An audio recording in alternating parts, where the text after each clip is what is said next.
On the ocean floor, nearly 1.5 million kilometers of submarine fiber optic cables lie silently, a staggering length that could wrap around the Earth several times over. When you send an email, stream a video, or join a video call, the data often travels much farther than you might imagine, and through a medium few people ever consider. Over 95% of all intercontinental internet traffic, nearly every bit of data exchange between continents, doesn't fly through the air. Instead, it flows through this hidden network of cables, the true backbone of the global digital economy, handling trillions of dollars in transactions daily. It's a reality that directly contradicts our intuition in an age of ubiquitous satellite communication. You might assume networks like Starlink are becoming dominant, but they carry only a tiny fraction, well under 1% of global intercontinental data traffic. The immense scale of data needed by modern society simply outstrips anything satellites can provide. For instance, a single modern subsea cable can transmit more data than the entire Starlink constellation of over 7,000 satellites combined. Taiwan, for example, connects to the world through 14 cables with a total capacity of around 83 terabits per second, while its emergency satellite capacity is less than 2 gigabits per second, a minuscule fraction. This stark difference raises critical questions. Why do these seemingly fragile undersea cables so decisively outperform space-age satellites for bulk data? Who actually owns and maintains this submerged digital nervous system? And what happens when these invisible lifelines converge into a handful of strategically vulnerable choke points? The answers reveal a world where geography still holds immense, sometimes fatal, sway over the digital age. The fundamental reason submarine cables dominate satellites comes down to physics and economics. Fiber optic cables transmit data as pulses of light through thin strands of glass, moving at nearly the speed of light. This allows for incredibly high speeds and massive bandwidth capacity. A single modern cable, like the Mara system, can carry 224 terabits per second of data. Compare this to even advanced satellite internet, which typically offers download speeds between 25 and 100 megabits per second with much slower upload speeds. Fiber optic networks also boast significantly lower latency, meaning minimal delay when sending and receiving data, which is crucial for real-time activities like video calls, online gaming, and financial transactions. Satellites, by contrast, must send signals tens of thousands of miles into orbit and back, introducing inherent delays and limited bandwidth per satellite. While new low-Earth orbit constellations like Starlink are reducing latency compared to older geostationary satellites, they still cannot match the speed or capacity of fiber for long-distance, high-volume data transfer. Think of it this way. Cables are like superhighways built directly between major cities, capable of carrying millions of cars simultaneously at top speed. Satellites are more like specialized air cargo routes, excellent for reaching remote areas or broadcasting to many points, but inefficient for the sheer volume of point-to-point traffic that constitutes the global internet. The cost per bit of data moved through fiber is simply orders of magnitude cheaper than beaming it to space and back. So, who owns these invisible digital highways? Historically, submarine cables were built and owned by consortia of national telecommunications companies. These groups would jointly fund construction and share capacity, ensuring distributed ownership across multiple state-backed or regulated entities. A classic example is the SAUS cable system, which links Southeast Asia and the United States, and was built by a consortium of 7 international telecom companies for $250 million, becoming ready for service in 2017.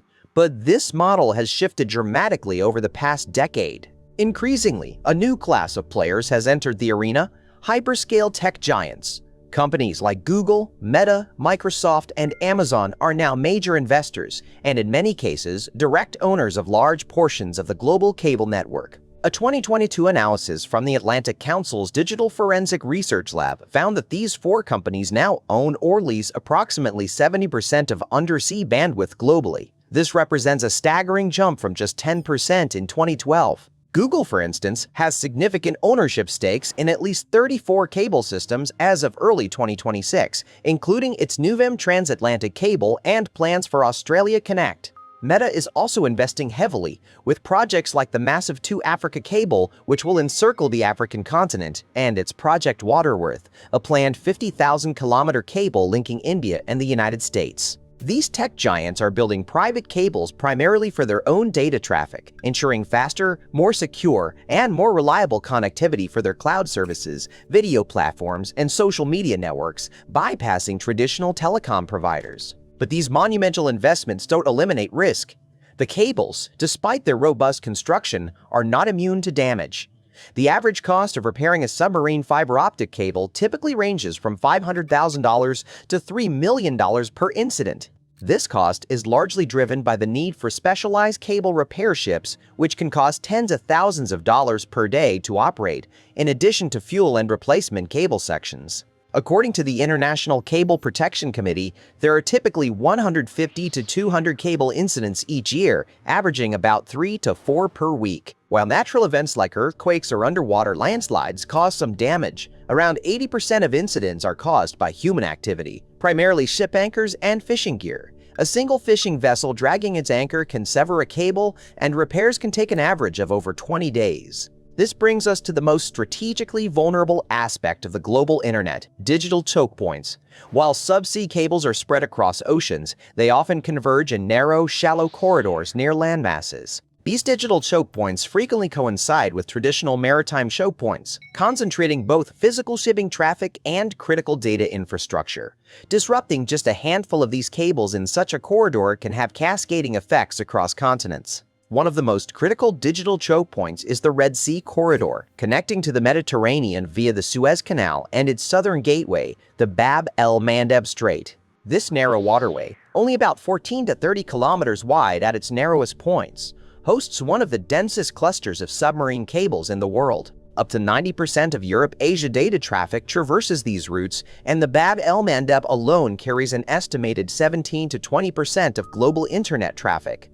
Cable clustering here, while cost-effective for deployment, amplifies systemic vulnerability. In 2024, for example, submarine cable incidents in the Red Sea disrupted an estimated 25% of data traffic between Europe and Asia. These outages, some coinciding with geopolitical tensions and attacks on commercial vessels, underscored how easily this vital artery can be compromised, inflicting immediate and significant economic losses. Another highly sensitive area is the Taiwan Strait and the broader South China Sea region. Taiwan itself relies on 14 international cables, carrying over 99% of its external data traffic. The South China Sea is a major transit zone for many intercontinental cables, and scenarios involving coordinated cable cutting in this region could inflict welfare losses far beyond Taiwan, affecting countries in Africa and the Near East that rely on these corridors for connectivity.